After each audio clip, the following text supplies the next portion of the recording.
DA Fani Willis and Nathan Wade, though, offered a counter narrative where they said, no, he got hired first, then the relationship started. None of this was sort of intentional. None of this was planned. And then the stakes got upped further, Jake, because both DA Willis and Mr. Wade have now testified under oath that their romantic relationship did not start until after Mr. Wade was hired. So if that is untrue, they're going to have big problems for this case. They've submitted false testimony, and they could have bigger problems than just this case alone. Yeah, so the issue here is there's kind of like a silly suggestion that the only reason Fani Willis is even engaged in this prosecution is so that she and her lover, Mr. Wade, could live high on the hog and they take this government salary and go on vacations and this and that, which it does not on its face seem all that credible.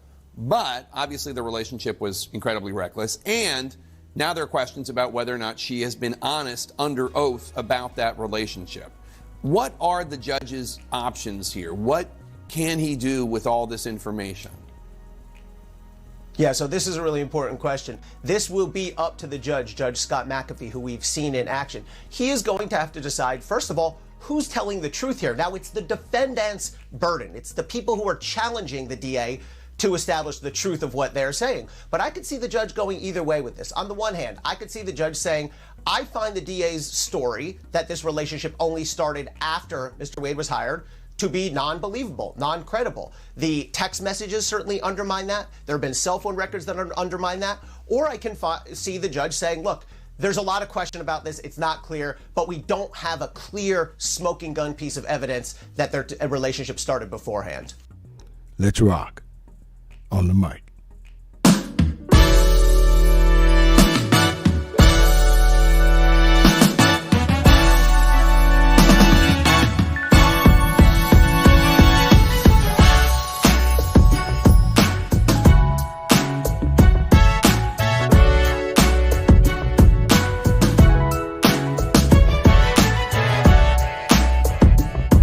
What's up, everybody, and you are listening to the best of the Media Mike radio show. I am your host, the Media Mike Speaks, sponsored by New Justice Media, where we are the voice of the everyday citizen. The time is now 13 minutes past the hour here in the Lone Star State, so let's get to it before it's too late. All right, good people, as you saw in that video, today is the day.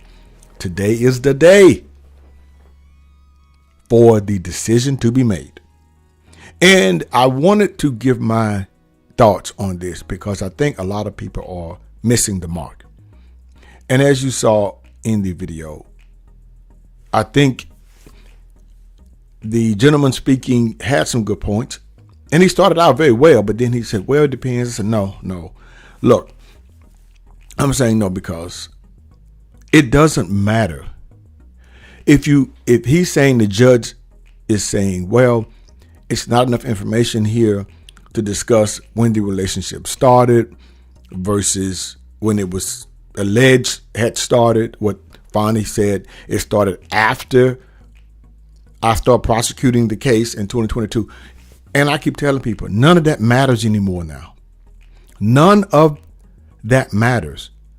You should have brought the relationship forward to the judge of the court when you started dating. Who cares if it was in 2022? You should have brought it to their attention. The mere fact that you failed to do so, you failed to disclose that, makes you not credible. That's what it is.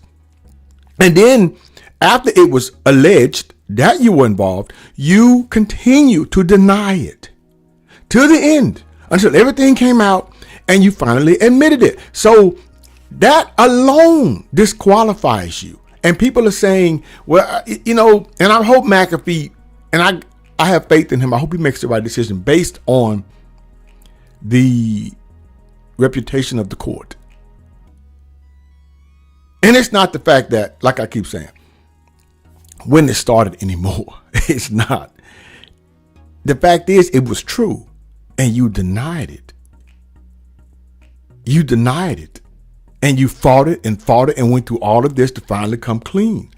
So to protect the reputation of the court, you got to move aside. Now, I don't think he may throw it out all in its entirety, but they have to go. I'm sorry. They have to go. Fani really messed this up. If she would have just came clean, probably in the beginning, right when it all came out, she may have saved herself. But when you look at how the judicial system prides itself on truthworthiness, even judges don't like that. If you go before the judge and you try to fight something and then it comes out that you lied, it says, look, you lied to me. And for that, and that's what you don't do. And now Fani's team, the prosecution's team, they're trying to come up with some scheme about some guy over in wherever she vacationed, paid him cash for the taxi and the tip. Who cares? It's not about her having cash money now. It doesn't make any sense now. I mean, her people are scrambling so bad. They're trying to come up with, where was a guy over there in Belize, and he said he'll testify because she paid. No one cares about the fact that you had cash anymore on that. And that's a whole nother matter that you have to deal with, Fani, with the IRS. So, no. And it's not about cash money anymore. It's about the fact that you lied. As an officer of the court, you denied it.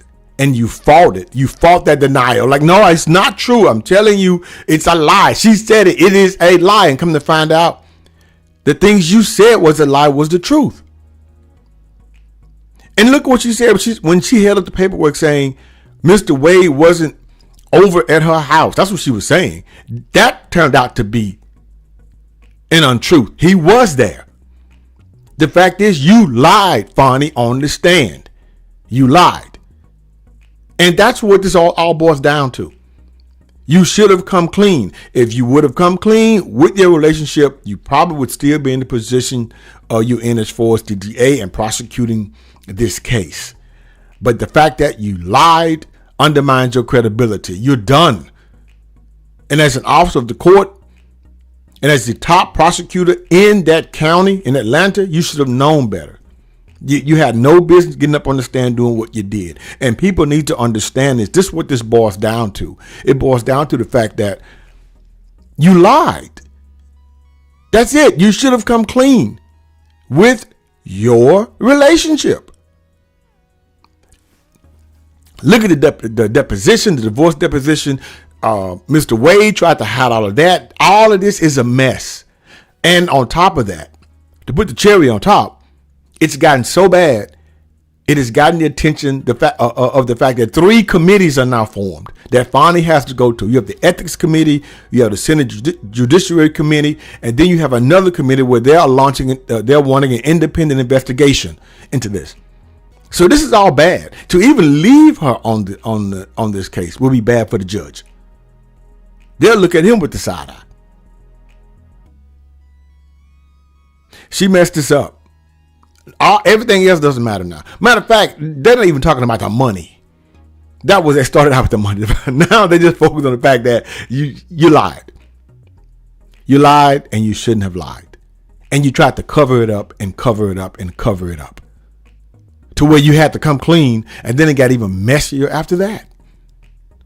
After you tried to come clean, you tried to turn around and say, well, see, I came clean and it started in 2022, so let's move forward. Then I went to digging, finding out that it didn't start in 2022. And even it doesn't matter if it did or didn't. You did not come clean. You fought it until the end, until you couldn't fight it anymore. No difference is someone being interrogated. And they deny it, they deny it, they deny it until the evidence is so overwhelming. Okay, I'll tell you what you want to know. I mean, I'll tell you, write it all down. That means you're not a credible person. So I want to jump on here to let y'all know that I don't think that he's going to leave on the case. I think he's probably going to keep the case going. I think they're probably going to search for another prosecutor, which is going to take forever. And that prosecutor most likely will probably throw this whole thing out. That's if I was the judge, that is what I would do. If McAfee has any judicial sense about him, which I do believe he does, he would do it that way. Take him off, appoint another prosecutor, which is going to take a while, and let that prosecutor make that decision. Therefore, it saves himself and the court and his reputation. Until next time, this is your guy, Mr. Educator, Mr. Communicator, Mr. Free Thinker. Subscribe, share, and like to keep me rocking on the mic. Have a good night. I'll understand you soon, it won't be long. Keep on, keep running.